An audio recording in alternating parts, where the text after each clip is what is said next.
na Vedeta, que é a embarcação que faz a ligação do Arsenal do Alfeite para Lisboa. Estavam lá os oficiais antigos, viram um cadete do primeiro ano fardado. Mancebo, para onde é que o Mancebo vai? Arrasca logo, sei lá, vou para Lisboa. Então vem connosco. E então passa-se uma história extraordinária.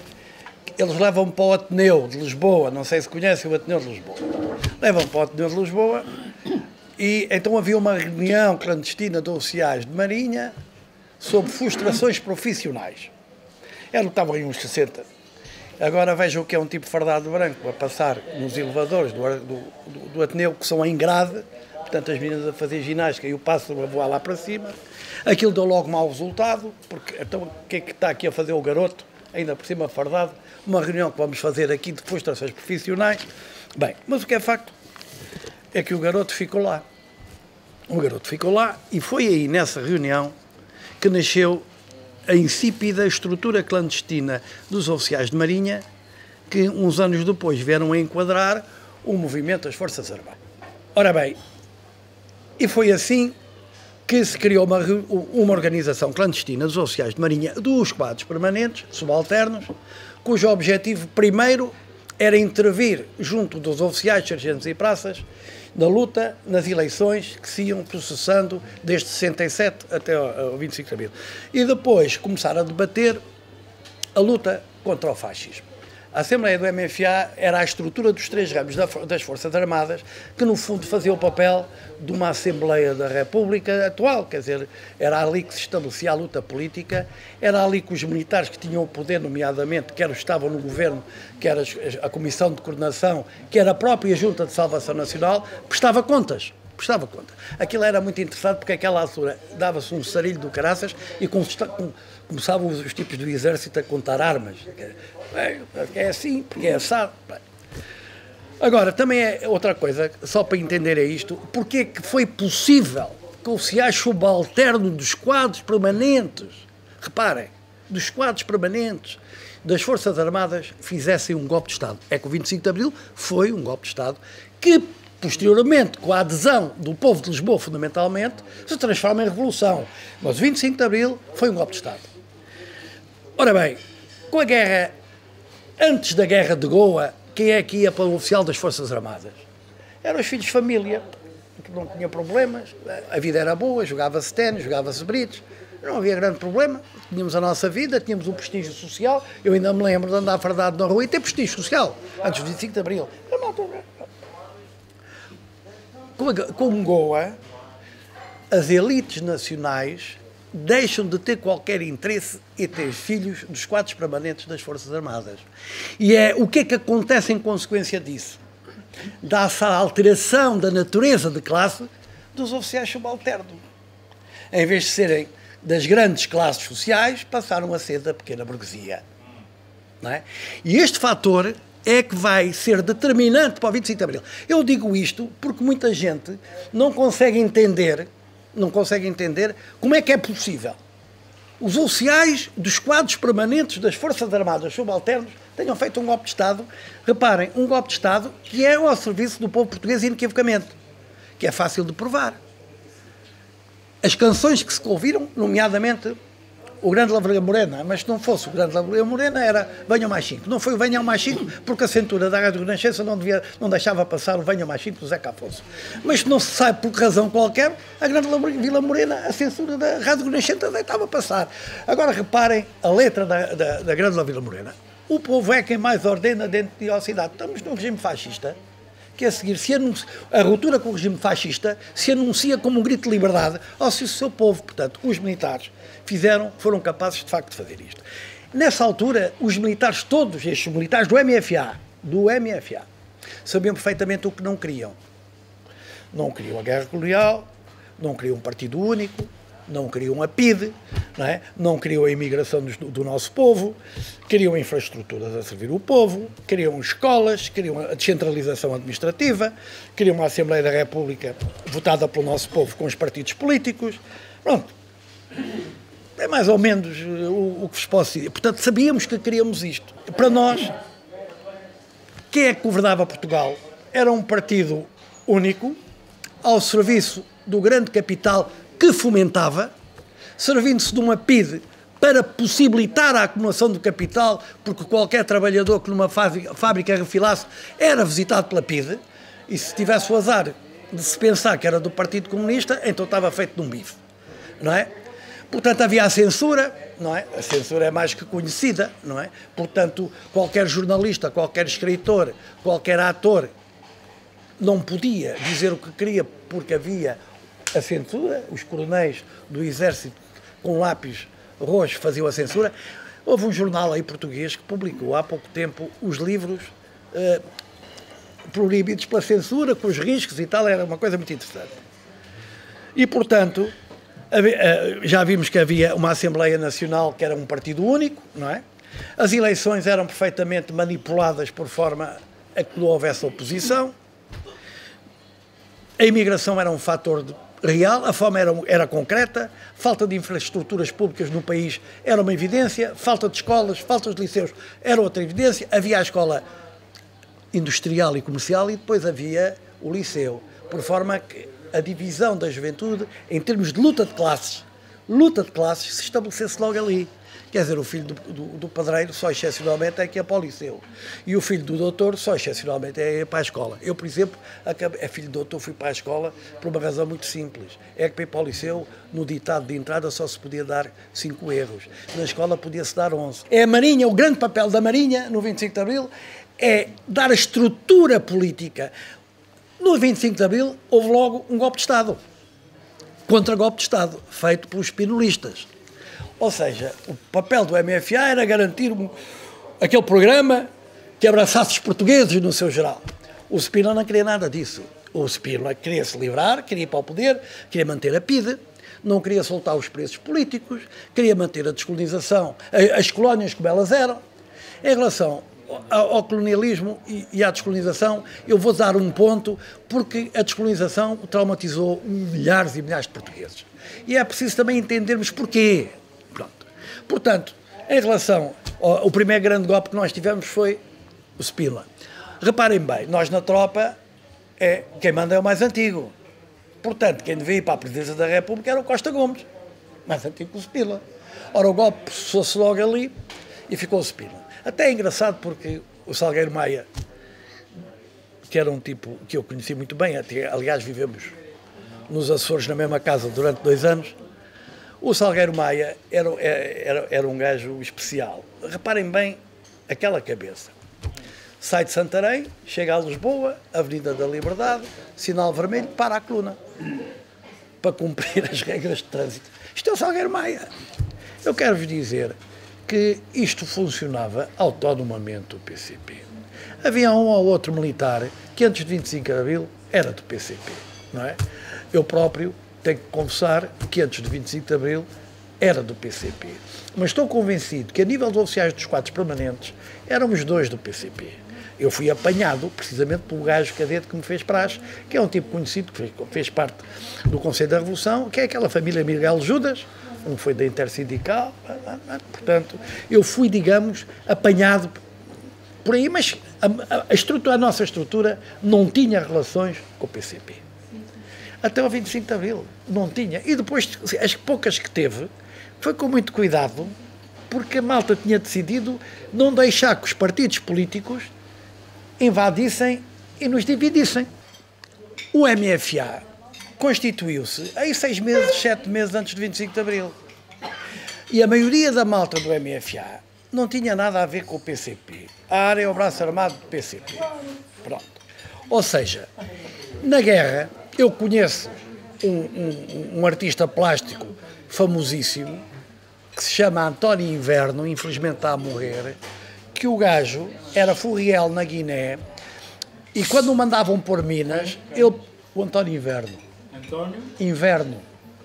quando eles mandavam pôr minas, ele despoltava as minas para de modo a elas não explodirem, por exemplo. A PIDE apanhou, lá teve o seu calvário por causa disso. E, portanto, havia de tudo. Eu conheço um militar, era de Abril, absolutamente determinado, que quando havia que atravessar campos minados, apanhava uma mulher que andava lá na coisa e punha à frente, para a tropa dele ir atrás. Portanto, e no entanto, era um tipo estruturado e de esquerda. Portanto, há tudo E são comportamentos individuais. O PCP, que eu saiba, a única grande preocupação que teve foi, a certa altura, aconselhar que os militantes comunistas fossem para a guerra, por forma a fazerem o seu trabalho político junto dos militares. Pronto. De resto, a ARA e o MFA não têm relação, sendo que há setores do MFA que têm um profundo respeito pela ARA, que é uma epopeia de coragem e que foi absolutamente essencial, porque a ARA sempre teve o cuidado de não matar ninguém. Calma, não é? A ARA afetava estruturas militares de modo a abandalhar o regime, mas nunca matou ninguém, sempre teve esse cuidado. Certo? Oh, camarada, pronto. Estamos esclarecidos. Em relação a este amigo que fez duas... Repara, eu já chegava à conclusão que eu sou fui militar do ativo, hoje estou reformado, hoje sou advogado, vivo em Faro.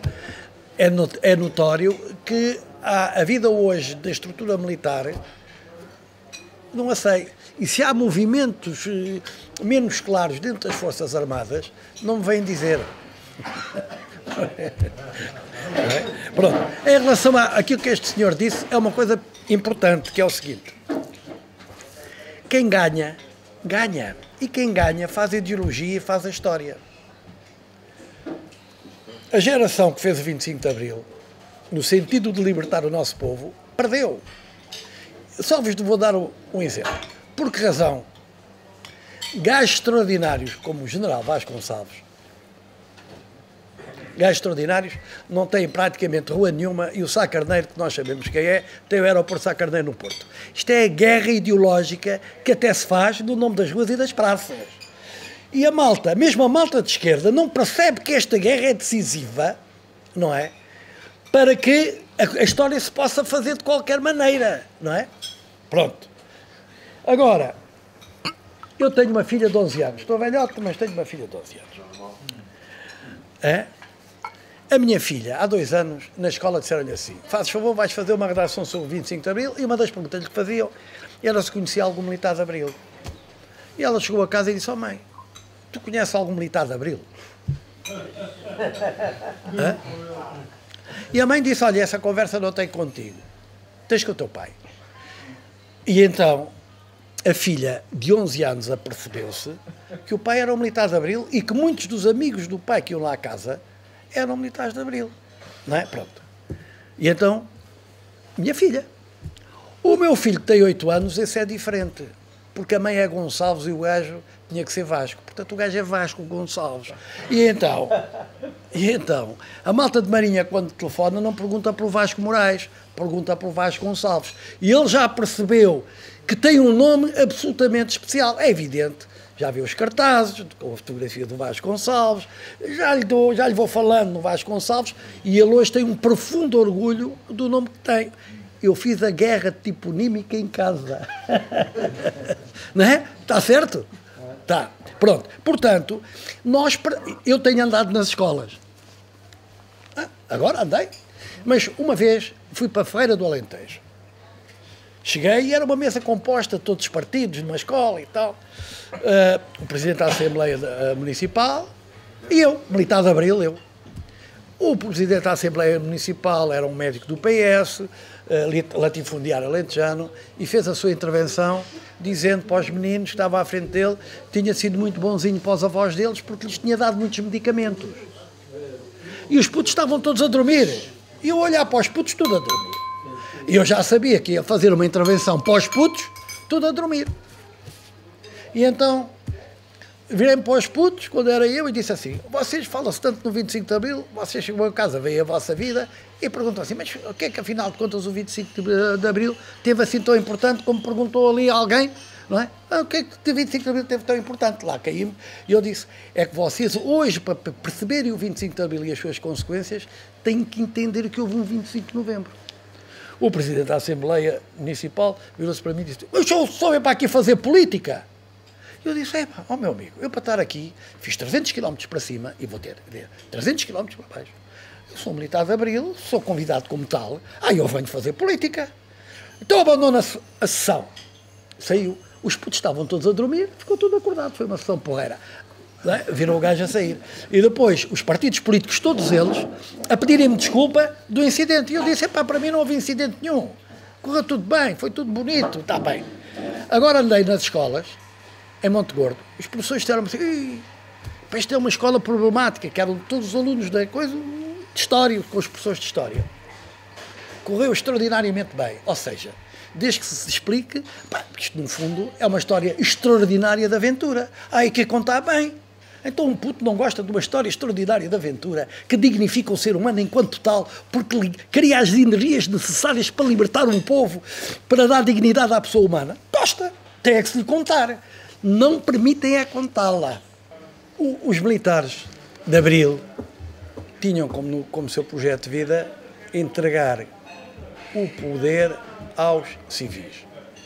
A partir do momento em que se processou essa promessa e ela se foi concretizando, os militares de Abril e os militares envolvidos no processo perderam todo o protagonismo. Portanto, hoje, infelizmente, eu estou integrado na sociedade portuguesa sem ser militar de Abril, como um cidadão qualquer, para aqui e para acolá.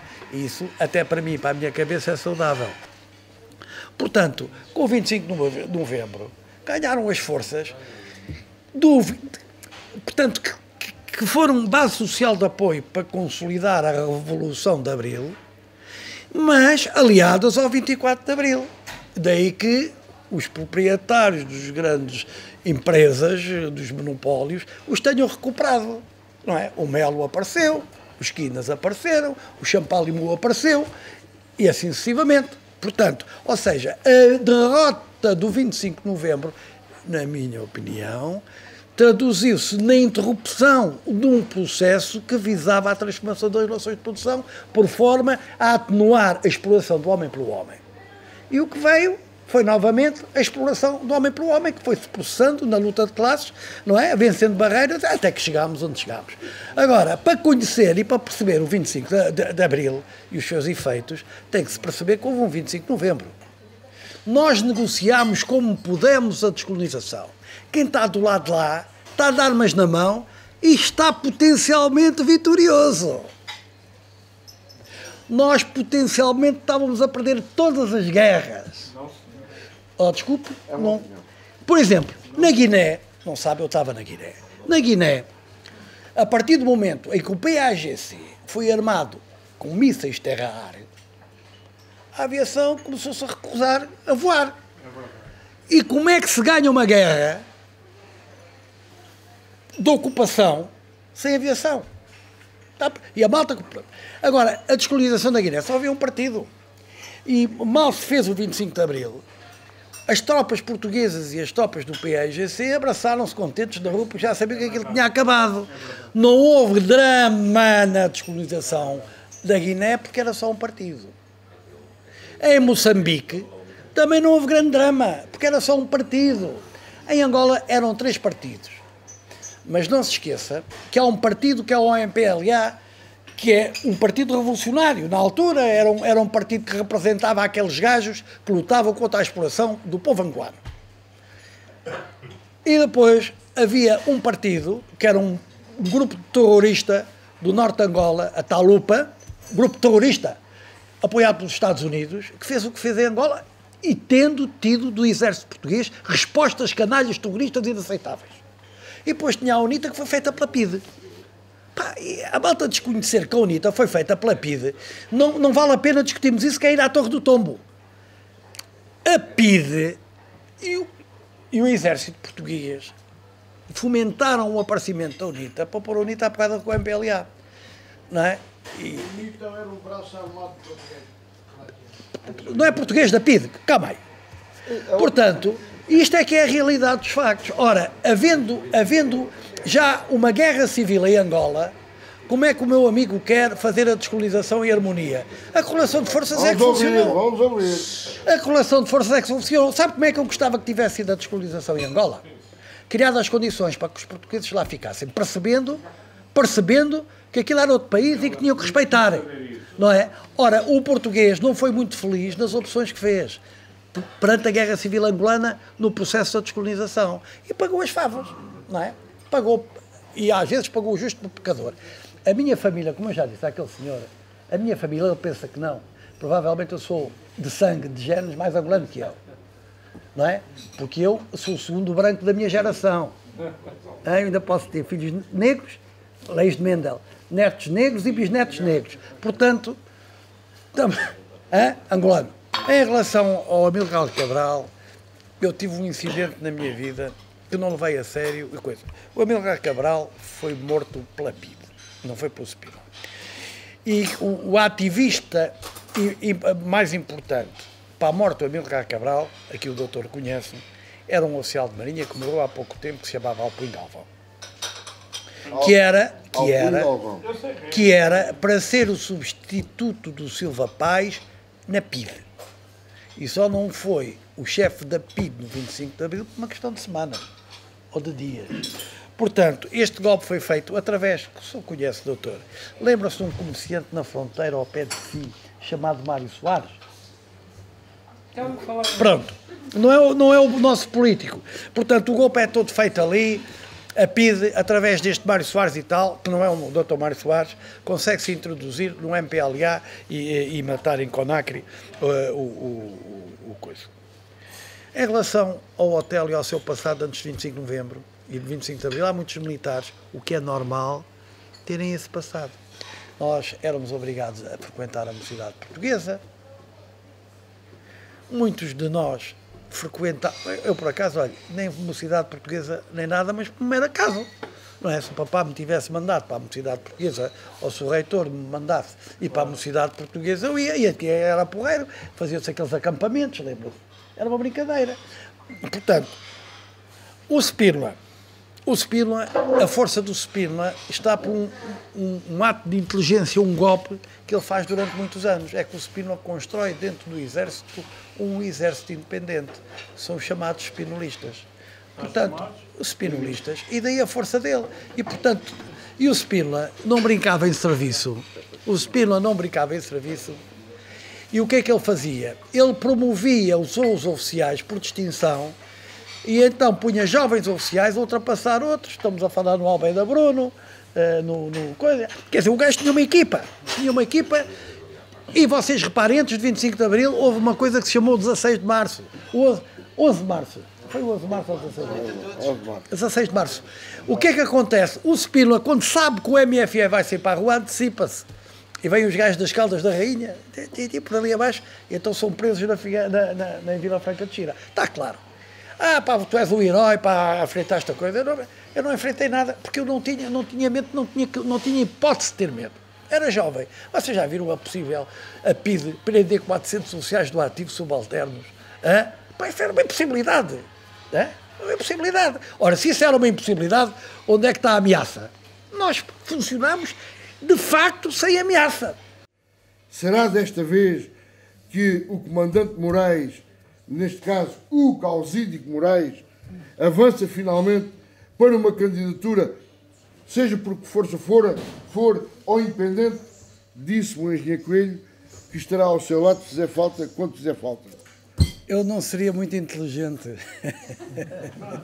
A minha vida é tão bonita. Peco, os jornais não andam atrás de mim para me ver a dar beijos clandestinos. Posso ter melhor vida que esta. Agora ia meter aí. Eu não sou tonto. Mas nada me garante que tivesse sucesso. Eu tenho sucesso é que ser como sou, porque gosto de viver. Gosto de viver assumindo a minha vida como ela é. Agora ia meter-me numa oligarquia, eu. Viva a vida.